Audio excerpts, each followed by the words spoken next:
Então, hoje eu vim aqui para falar sobre um pouco de política.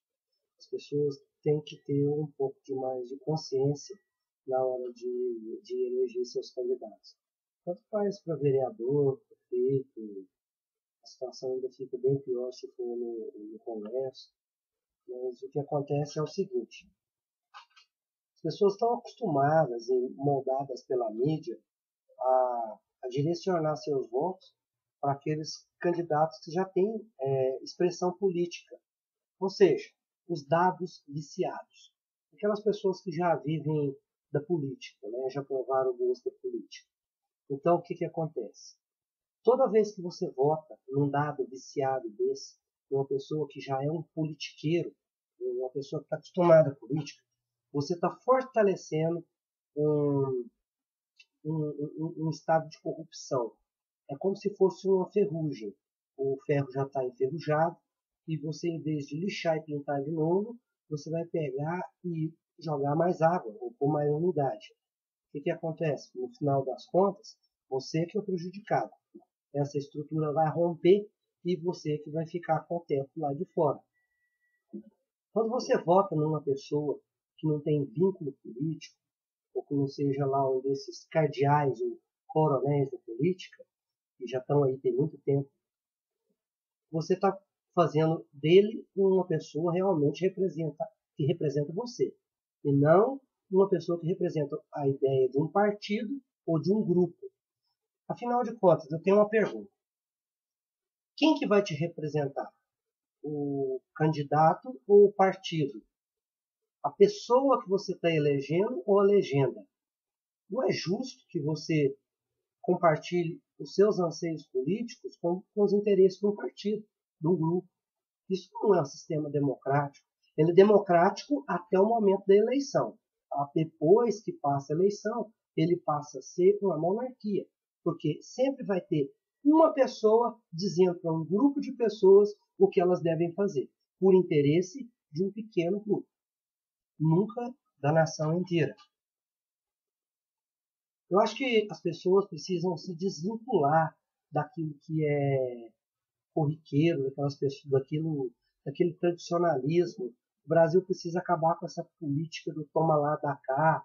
Não tem necessidade nenhuma que um vereador, ou um governador, ou um senador, ou mesmo um parlamentar, ele se junte a outras pessoas para conseguir um favor político, ou que seja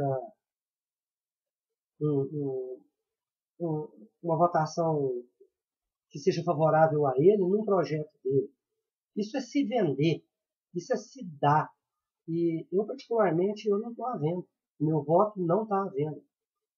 O voto consciente não é o voto nulo, o voto consciente não é cancelar seu voto, deixar de votar. O eleitor consciente ele vai às urnas sabendo exatamente o que ele quer. No futuro, você pode até cobrar desse parlamentar, sob pena dele não ser reeleito, por exemplo, que ele entre com um projeto que acabe com o voto de legenda, né? Com a fidelidade partidária, esse câncer da política. Né? E acho que falta muito pouco para que as pessoas entendam que a eleição é uma coisa muito séria. O futuro está na mão de vocês. Hoje, com os vereadores e com o prefeito, isso depende de vocês. Não adianta, você já parou para prestar atenção que geralmente os grandes candidatos são aqueles que já estão na política. Eles nada fizeram. Na minha cidade, por exemplo, tem um grupo, uma família que foi eleita por estudantes e que nada fez pelos estudantes a vida inteira. Entrou ano, são anos, se reelegeram, deixaram de ser vereador, passaram a ser representantes estaduais, aí veio as greves, que envolvem diretamente a educação. Eles simplesmente se esconderam atrás do muro. Por quê? Já que eleitos, eles não poderiam contrariar sindicatos e professores. E eles não iam pôr cara para o estudante, porque, no final das contas, nem sindicato e nem professor elege eles. Quem elege é o estudante, que é a grande maioria nesse país. O que eu peço a vocês é que votem consciente.